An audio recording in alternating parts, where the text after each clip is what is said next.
ቲክቶክ እና ውጭ ሀገር መሄድ አንድ ናቸው ብዬ አምናለሁ። ለምን እንዳልኩ ቪዲዮን ጨርሱት ላስረዳችሁ። ውጭ ሀገር ስትሄዱ እና ቲክቶክ ስትጀምሩ ሁለቱም ከዜሮ ነው የምትጀምሩት። እንዲሁም ውጭ ሀገር ስትሄዱ የሚያውቃችሁ ሰው የለም።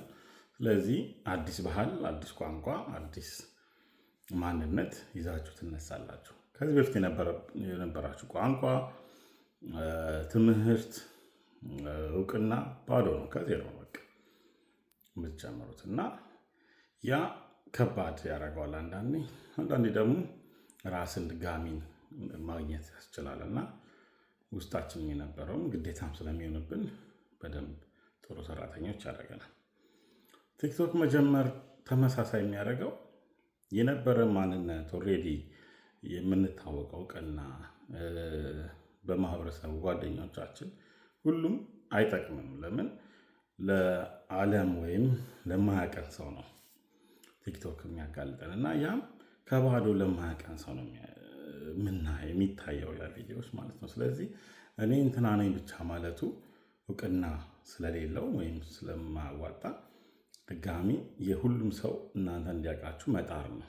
ያ ነው ከባድ የሚያደርገው። ያን ደግሞ አቴንሽኑን ለመሳብ ሰው ስለማያውቃችሁ እሱን አቴንሽን ለመሳብ በምታደርጉት ጥረት የሚያውቃችሁ ኦልሬዲ ስላለ እሱን ማመጣጠን ወይም የሚያውቃችሁን ሰው ምን ይለኛል ወደሚል ይከታል። ደግሞ ውጭ ሀገር ማንም አይደርስባችሁም፣ ማንም አያውቃችሁም፣ አዲስ ማህበረሰብ ነው። ይሄ ግን ኦልሬዲ የሚያውቃችሁ ማህበረሰብ ያያችኋል፣ አዲሱ ማህበረሰብ ያያችኋል እና ሁለቱንም ሰብሮ ማለፉ በጣም ከባድ ነው። በተለይ የሰውን አቴንሽን ለማግኘት የሚደረጉ እንቅስቃሴዎች ኦልሬዲ ያላችሁ ማንነት በጣም አይጎዳ ቢሆን ወይም እሱ ነው። ሌላ በጣም ከባድ ብዬ ያሰብኩት ደግሞ ከሰው የሚመጣው ፊድባክ ኢንከሬጂንግ ላይሆን ይችላል።